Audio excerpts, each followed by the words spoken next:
here with High Song Grows, and welcome to Farmer Friday. I've had a lot of stuff going on this week. Last weekend, besides doing the farmer's market in Superior, I had my goat milk soap and lotion and things at a holiday market in Miami. So that was taking things on Friday morning and picking them up Sunday evening, and checking in a couple of times over the weekend. And my friend watched my table. That was pretty good success. So we had that. I have a very persistent coyote coming inside the perimeter fence, and I've got a couple of holes blocked up, and whoops, careful there, sister.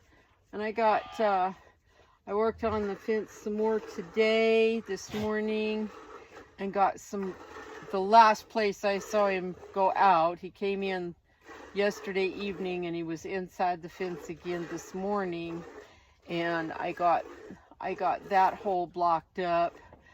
But that whole line of the fence is kind of loose at the bottom. It was probably tight when I put it up, but there's a lot of erosion on that hillside because it's on a slope, and then the fence, and then it sort of drops right off after the fence on my side. So worked on that. Also, I've had a lot of people give me apples and pears right now. I got a whole dehydrator full of apples, peeled and sliced. I have one of those nifty gadgets that you put the apple on and turn the crank, and it peels it and it slices it and cores it all in the same time. I love that thing. If you don't have one and you do any amount of apple stuff, you need one. It's just a huge time saver.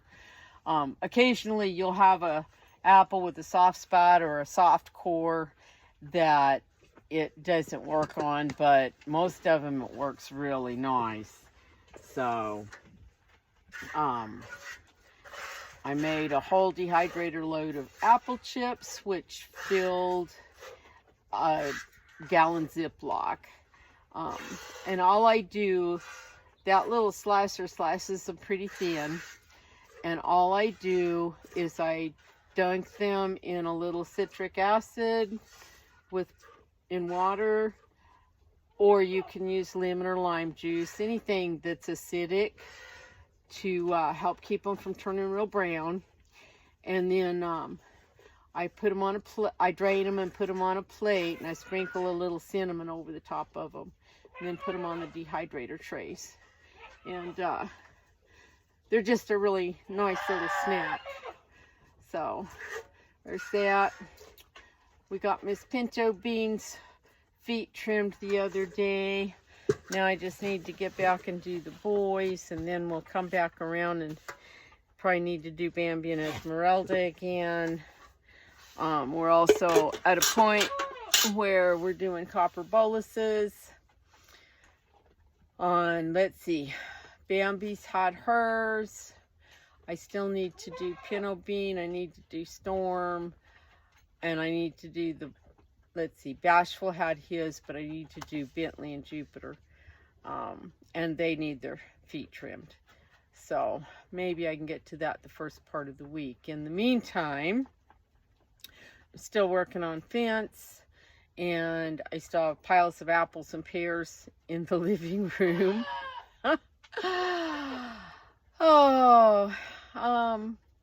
What else? Let me think about it for a minute. I'll get back to you, because I know there was a lot of other stuff happened this week. Alrighty, so more happenings around here this week. Let's see. Miss Pinto Bean is in heat, and she's just cracking me up. She's standing at the gate just a bawling, and then Bashful answers her back. So that's what all that goat noise is in the background. There was Bashful. Dina holler here in a minute. I thought at first she was hurt or something, but nope, she just in heat. Taking after Esmeralda and not her mom. Bambi doesn't usually get very loud when she's in heat. Did you hear it? That was Fiddlebee. Okay, what else besides the coyote excitement? The little gardens that I started a few weeks ago are doing pretty good. Things are coming up mostly except for the lettuce mixes. And I don't know if it's just because it was really warm and just too hot for most of them, even with the shade cloth and watering them almost every day. Or if some of my seed's really old. I'm just trying to use up really old seed, so but that's okay. We'll plant some more. But the radishes and arugula are looking really good. I'm still working on the bigger raised bed garden. I still need to finish getting the worms out of the last raised bed frame that's in the other space and bring it over to this space. And but I've been working on the fence, you know, so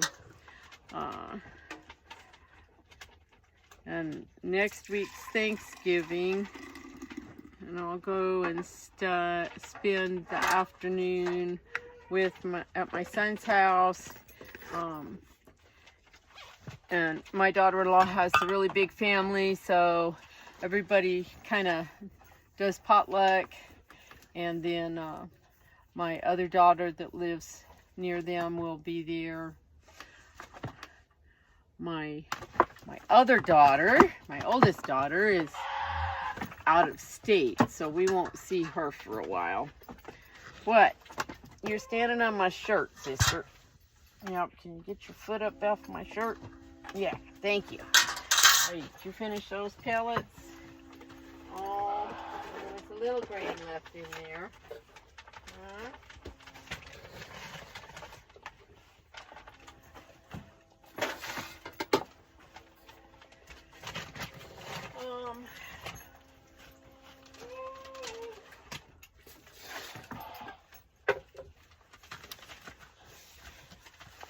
So,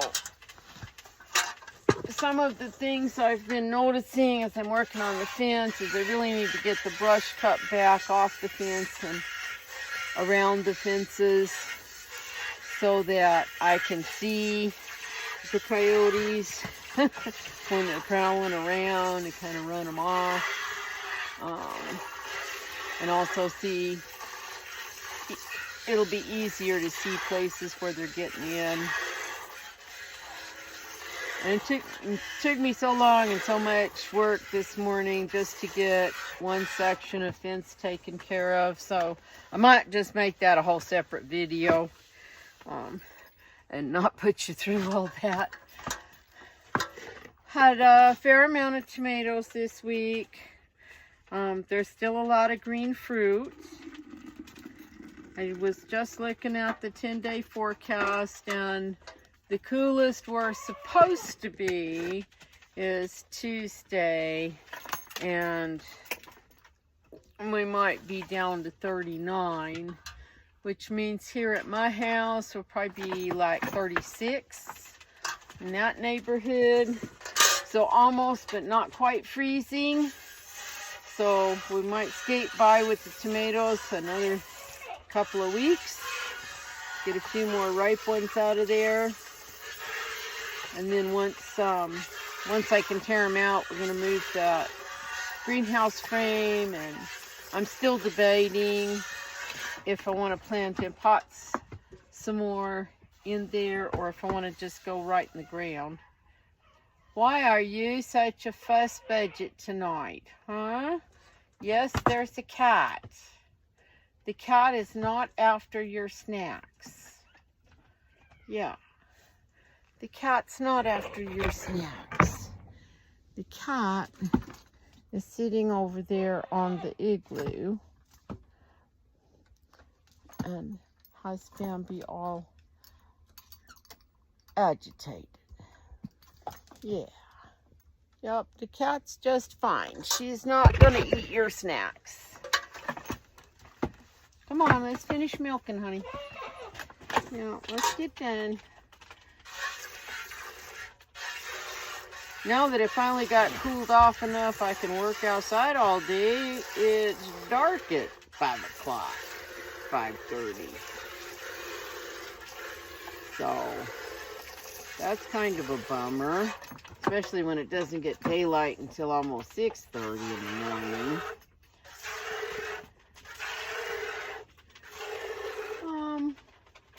Not too much else going on.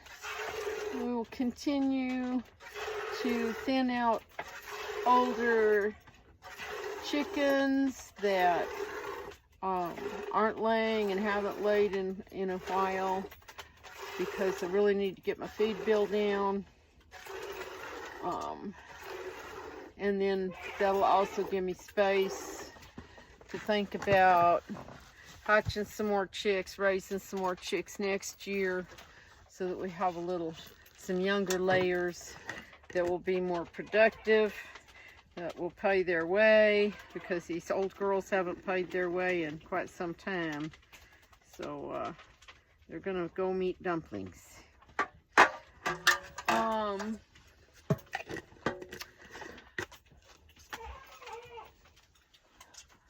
That is probably about it for this week. Might have some more short bits after I finish this, and we'll add on to the video if I have a chance. Talk to you later. Bye.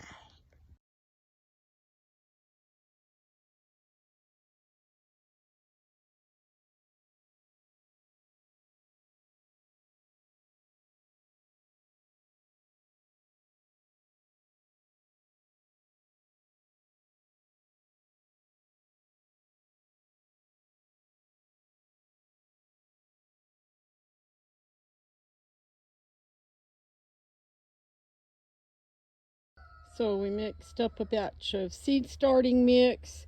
My mix is just peat moss that I buy in bales, and I rub it through a 1/4-inch screen, and then I mix in perlite.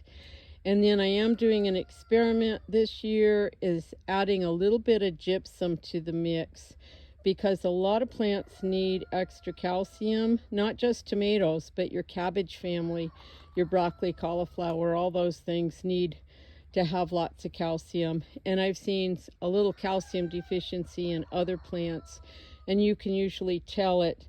I don't have a good example right this minute, but you can tell it if you have real wrinkly leaves. Leaves that should be smooth, but they're kind of puckered and wrinkled, and there's no bugs or aphids or anything causing that to happen. It could be that you need more available calcium. And then the gypsum is also good. It helps break up our heavy clay and helps it flocculate. That is, make little crumbs for air and water to move through it instead of running off. So now we're going to get this bagged up and put it in the house so we can use it.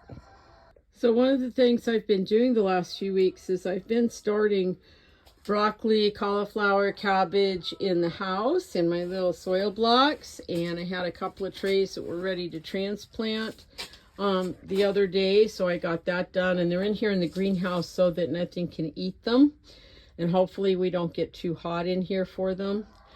Those over there are Earliana cabbage. That's a variety from Burpee that's done pretty good for me in the past. And then these guys over here are, let me check a tag, Romanesco. And they kind of surprised me because they really are doing super good and sprouted really well and growing really fast. So we've got some more in the house coming along, but the germination hasn't been as good. But some of my seeds are really old, so I'll just take what I get. So Mr. Coyote was back this morning, and he was right about here, right next to my hoop house there with chickens in it. And when I yelled at him, he ran right up into the corner of the intersection of fences right there and snuck out. So I have some concrete reinforcing wire. It's old, it's rusty, but it's still fairly strong.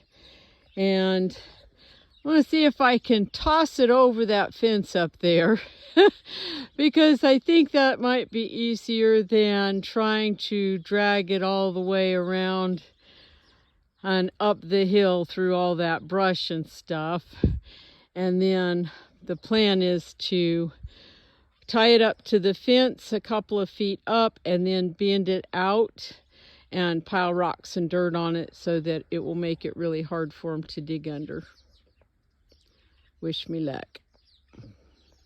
Okay, it is lunchtime. I'm starving. I've done as much as I can manage today. I put some rocks on top of the wire. I cut some of the brush back further down where I'm going to need to add in more fence. And I piled some of it up here on top of the wire. It's not going to stop the coyote or anything, but it might help a little bit with the erosion. It might catch some of the dirt and rocks and keep them in one place, at least for a bit. So, time to go find some lunch. A little update on the 3 little raised beds I planted a few weeks ago. They're looking really good, all except the lettuce rows, which are these along the outside here, and they are finally starting to sprout some little lettuce seedlings. The arugula's doing really good, the radishes all the way down the row. The Itoy onions are doing really good down there. You can see our volunteer nasturtium there. More arugula, more radishes, little bits of lettuce here and there. So I'm probably going to start some more lettuce in my soil blocks in the house, and we'll just use some little transplants to fill in gaps if we need to, or just go with whatever we end up with. So not too long before I can at least pick some arugula, and probably just a couple 3 weeks or so before I can pick the smaller cherry bell radishes, the big salad rose radishes, which are kind of like a short daikon, and they're really pretty pink and purple. Those will take a few weeks, but we're doing pretty good right now.